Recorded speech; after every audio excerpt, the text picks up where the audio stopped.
Still remember the exact moment he set down his fork.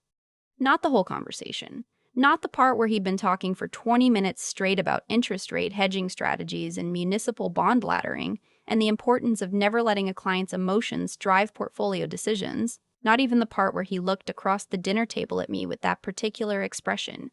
Patient, a little indulgent. The way you might look at a college sophomore who's just discovered macroeconomics and said, "I'm sure it all seems very complicated from where you're sitting." Just the fork. The small, precise way he set it down on the edge of his plate, like he was settling in. My boyfriend's mother had made pot roast. The kitchen smelled like rosemary and something warm and slow cooked, and the dining room had that particular feeling of a house that's been lived in for 30 years. Family photos on the sideboard, a slightly uneven table leg that someone had fixed with a folded napkin, a grandfather clock in the hallway that ticked loud enough to hear between sentences. It was a nice house. It was the kind of house where you could feel the accumulation of a life. I'd been looking forward to this dinner for 2 months. I should back up. My boyfriend, Callum, and I had been together for about 2.5 years. We met at a conference in Chicago. He was there for a fintech panel. I was presenting a paper. And we'd spent most of the first night arguing about whether passive index funds were actually democratizing investment or just creating a new layer of systemic risk. He thought I was a grad student. I didn't correct him until the second drink. Callum grew up in Dayton, Ohio. His parents had lived in the same house since 1989. His father, whose name is Gerald, had spent 32 years as a financial advisor at a mid-sized regional firm before retiring 2 years ago. His mother, Patrice, taught fourth grade for most of those same 32 years and still volunteered at the elementary school on Tuesdays. They were, by every account Callum had given me, good people, steady people, the kind of parents who showed up, who called on birthdays, who kept the same circle of friends for decades. The reason it had taken us this long to meet was genuinely logistical. I travel a lot for work. Callum's father had a knee replacement last year that complicated holidays. We'd done one brief video call at Christmas that was interrupted by a bad connection and then not rescheduled until now. None of that felt like avoidance. It was just life. I was nervous anyway. Callum had told me gently that his father had very specific ideas about finance, that Gerald was proud of his career, proud of the clients he'd helped, proud of his methodical approach to wealth management. He's not going to be dismissive, Callum told me in the car on the way there. He's from a different generation. He'll probably want to talk about your work. Just be patient with him. I told him I would be. The dinner started well. Patrice was warm and funny and asked me about my family in a way that felt genuinely curious rather than interrogative. Gerald shook my hand firmly, asked about traffic, poured the wine. He was taller than I'd expected, with the slightly deliberate movements of someone who'd had a knee done and was still figuring out how much to trust it. He had a good handshake. He looked like a man who'd spent 30 years building trust with strangers across a desk. We talked about Ohio, about whether the Bengals had any shot this season, about Patrice's sister who just moved to Scottsdale and was apparently very enthusiastic about pickleball. It was easy. It was warm. I exhaled. And then Gerald asked me what I did. "I'm in investment management," I said. "Fixed income mostly, some macro strategy." He nodded, and something shifted slightly in his expression. Not negative, just recalibrating. "Which firm?" I told him the name. "It's a large firm. Most people in finance recognize it immediately." He nodded again, and I could see him processing, though I wasn't sure what he was processing exactly. Then he said, "That's a big shop. What's your role there?" "I manage a team," I said. "Portfolio management, primarily. We handle institutional clients." "Good experience," he said. "And then it's a tough field to navigate when you're starting out, especially right now with the rate environment being what it is." I smiled. "It is." That was the moment, I think, when the conversation turned. Not dramatically, more like a slow lean. Because Gerald, it turned out, had a lot of thoughts about the current rate environment, about the Fed's recent decisions which he found misguided, about duration risk in bond portfolios which he felt most younger analysts underestimated, about the difference between what they teach in CFA prep courses and what actually works in practice after you've been doing this for decades. I listened. I am good at listening. It's genuinely one of the more useful skills I have, and I don't say that sarcastically. There's a real art to sitting with someone while they explain something and letting them get to the end of their thought without jumping in. I've used it in client meetings, in presentations, in negotiations, where the other side needed to feel heard before they could hear anything else. So I listened to Gerald explain the basics of fixed income portfolio management, patiently, thoroughly. He talked about yield curves. He explained what an inverted yield curve meant, which I appreciated. He talked about the importance of matching asset duration to liability timelines, which is real and correct, and also something I had published a paper on 4 years ago. He talked about credit quality and the temptation, especially for younger managers, to chase yield by moving down the credit spectrum, which is also real and also the subject of a talk I gave at a conference in Boston last spring. Callum was very still across the table. At one point, Patrice got up to check on something in the kitchen, and in her absence, Gerald leaned forward slightly and said, in a tone that I think he genuinely meant to be generous, "I hope you have good mentors there." The institutional side can be very political.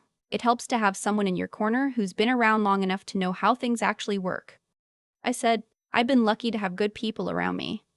He nodded approvingly. Callum was looking at the centerpiece. Gerald talked about one of his long-term clients, a family he'd worked with for 20 years, helped them through 2008, helped them navigate the estate after the father died, made sure the widow wasn't taken advantage of by the kids who suddenly had opinions about money. It was a genuinely good story. It was the kind of story that reminds you why individual financial advisors matter, why the human relationship in that work is irreplaceable, why 32 years of showing up for the same people means something real. I meant it when I said, "That's a remarkable thing to have built." He looked pleased. And then he said, "That's what experience gives you. You can't shortcut it. I see a lot of young people in this industry who think credentials are everything, the CFAs, the MBAs, but real judgment takes time. You understand what I mean?" "I do," I said. "How long have you been at the firm?" "About 6 years," I said. He smiled at that the way you smile at something you find charming. "You're just getting started. That's good. That's the right time to be absorbing everything you can." Callum said, "Dad," very quietly. Gerald looked at him. "What?" "What's her title?" Callum said. Gerald looked back at me. There was a pause, small but noticeable. The kind that happens when someone realizes the conversation may be slightly different than the one they thought they were having. "I assumed you said portfolio management." "I manage the portfolio management team," I said. I kept my voice easy. I wasn't trying to land anything. I was just answering the question. "I'm the head of fixed income for the Americas division." Gerald was quiet for a moment. He stopped, started again. "That's a substantial role." "It keeps me busy," I said. Patrice came back from the kitchen with a serving dish and set it on the table and looked around at the three of us. "Did I miss something?" "Dad was just explaining duration risk," Callum said, and took a long sip of his wine. The pause that followed was the kind that could have gone either way. I've seen people in Gerald's position respond to that kind of recalibration with defensiveness, with a pivot to credentialing their own experience, with a slightly clipped formality for the rest of the evening. It happens. It's understandable. Nobody likes to realize they've been explaining something to someone who almost certainly knows more about it than they do. Gerald looked at me for a moment, and I tried to keep my expression open. I wasn't embarrassed for him. I wasn't enjoying the turn of the conversation. I was just a person at a dinner table, trying to have a real evening with my boyfriend's parents. He said, "How did you get there? At your age?" And the thing about that question is that it wasn't dismissive anymore. Something in his tone had changed. It was actual curiosity. So I told him. The short version is undergraduate in economics at Michigan, MBA at Wharton, 3 years at a smaller asset management firm where I worked more hours than I slept. Then a move to my current firm where I spent 2 years building out an analytical framework for a part of the portfolio that had been underperforming. That framework got attention. Attention led to responsibility. Responsibility led to more. It wasn't magic. It was the same story anyone tells about their career when the real version is just, "I showed up every day and got a little better, and then one day I had the title." Gerald asked questions. Real questions, not the kind that are really just statements. He asked what I thought about the Fed, and I gave him my honest read. He pushed back on one point, a fair pushback actually, about the lag effect of rate changes on corporate credit spreads, and I told him I thought he was partially right and explained where I thought the analysis diverged. He liked that. We argued a little, in the way that people who both know a subject argue, not to win but because the disagreement itself is interesting. Patrice watched us with the expression of someone who has spent decades at a dinner table, listening to her husband talk about finance, and has finally found someone who can hand it back to him. At some point, she said mildly, "I like her." Gerald laughed, a real laugh, the kind that loosened everything. After dinner, while Patrice and Callum were clearing the table, Gerald and I stood in the living room, and he looked at the family photos on the wall for a moment, and then said, without looking at me, "I owe you an apology." I told him he didn't. "I assumed," he said. "I made a lot of assumptions tonight about what you knew and what you needed from me.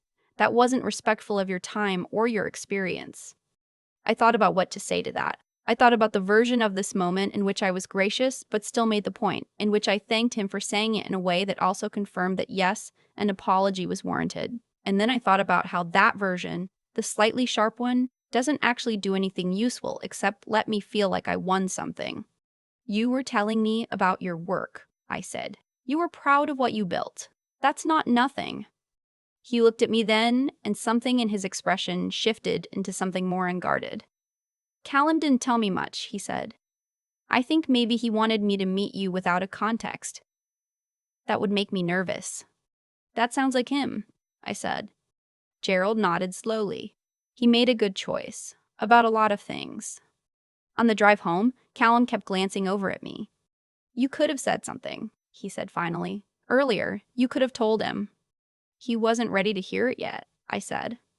Callum thought about that. "When did he become ready?" "When he ran out of things to explain," I said. Callum laughed, that quiet exhale through the nose laugh that I love about him. And then he took my hand across the center console and we drove for a while without talking. There's a version of that night that I tell sometimes, where I let people believe I was being strategic, where I sat there and let Gerald walk himself into the corner with deliberate patience, and then revealed the truth at exactly the right moment for maximum impact. But that's not really what happened. What actually happened is that I sat across from a man who spent 32 years doing work he believed in, who raised a person I love, who was trying to connect with someone his son had brought home, and who reached for the only tools he had, his knowledge, his experience, his instinct to be useful. He misjudged the situation. He didn't know that the tools he was reaching for were tools I'd been using for longer than he realized. That's not a story about being underestimated. Not really. It's a story about what people do when they're nervous and want to matter to someone who matters to someone they love. Gerald texted Callum the following week.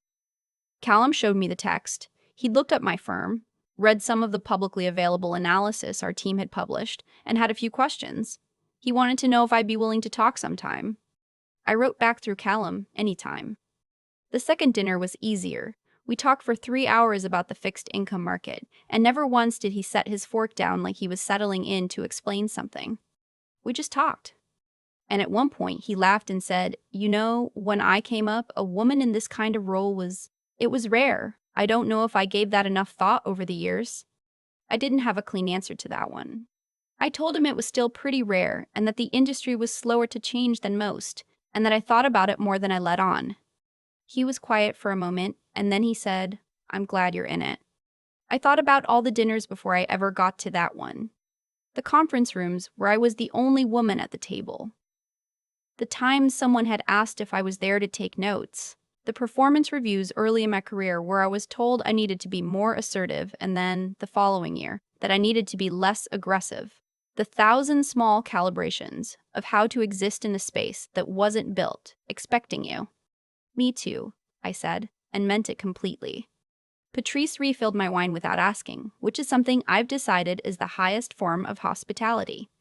I've thought a lot about the moment Gerald set his fork down.